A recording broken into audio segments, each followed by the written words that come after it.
Forgiveness, the greatest victory. They say winter nights feel longer, not just on the clock, but in the soul. For Ethan, a successful 30-year-old entrepreneur, this winter was colder than ever. Not because of the snow outside, but because of something frozen inside him, an unhealed wound that had never truly gone away. Ethan had grown up with what looked like an ideal childhood. His father, Jonathan, was strong, wise, and always smiling. His mother, Elizabeth, was warm and gentle, the heart of their cozy home. Ethan was their only child, and for the first 10 years of his life, he felt like the luckiest boy in the world. Every morning, Jonathan would drive him to school, telling him funny stories along the way. In the evenings, they played chess, laughed, and shared dreams. Life seemed perfect. But life has a way of changing, often without warning. Around Ethan's 10th birthday, things began to shift. His father became more distant, spending longer hours at work. His mother stopped smiling as much. The house grew quieter, the tension thicker.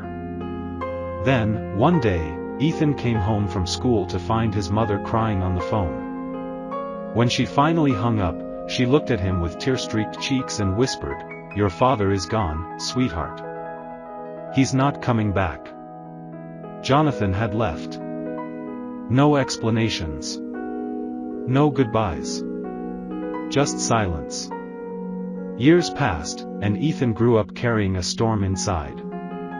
He excelled in school, graduated from a top university, and built a successful tech company from the ground up.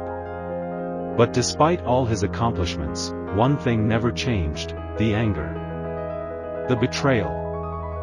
The unanswered questions. He didn't talk about his father. If anyone mentioned him, Ethan would shut down or change the subject. In his heart, he had built a wall, a fortress of unforgiveness. Then, one rainy Thursday afternoon, as he sat in his glass-walled office reviewing reports, a letter arrived. Handwritten. No return address. It read, "Dear Ethan, I've watched you grow, even from a distance. I never wanted to hurt you, but I did. I'm sick now, and time is slipping away. If you can find it in your heart, I'd love to see you. Just once. Saturday. 3 p.m. 12 Willow Lane."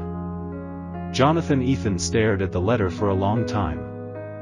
His hands trembled. Why now? Why after all these years? Part of him wanted to rip it up. Another part of him, one he hadn't listened to in years, felt something else. Not forgiveness, not yet. But curiosity. A spark. Saturday came. Ethan drove across town to the address. It was a small, weathered cottage on the outskirts of the city, modest, quiet, surrounded by leafless trees. He hesitated at the door. Then knocked. An old man answered. He looked frail, with sunken cheeks and tired eyes. But despite the years, Ethan recognized him instantly. It was his father. "Ethan," Jonathan said softly. "You came." Ethan didn't reply at first. His chest tightened, his throat dry. He stared at the man who had once been his hero, and then, his greatest disappointment. "I know I don't deserve your time," Jonathan continued. "But every day since I left, I've regretted it. I made a mistake. I ran from responsibility. I don't expect your forgiveness, I just wanted to tell you how proud I am of you. And how sorry I am." There was silence. Long, heavy silence. Ethan's mind flashed with memories, chess games, bedtime stories, the sound of the door closing that day. So much pain, so much time lost. And yet, as he looked into his father's eyes, he didn't see a monster. He saw a broken man. A man burdened by guilt. Slowly, Ethan stepped forward. His voice was low. "I hated you for years, Dad. I blamed you for everything. I thought I'd never forgive you. But carrying that anger, it never gave me peace."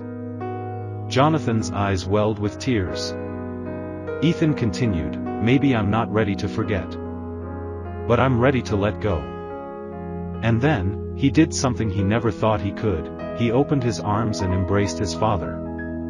Years of pain, grief, and bitterness melted in that moment. Not because the past was erased, but because a new chapter had begun. Over the next few months, Ethan spent time with Jonathan. They talked, laughed, and even played chess again. Jonathan passed away a year later, but not before hearing the words he'd been longing for, "I forgive you." Years later, Ethan would share his story with his own children. Sitting by the fireplace, he would say, "Forgiveness doesn't mean weakness.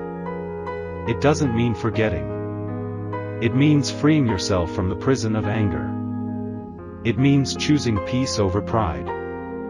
The greatest victory in life isn't winning battles, it's healing wounds."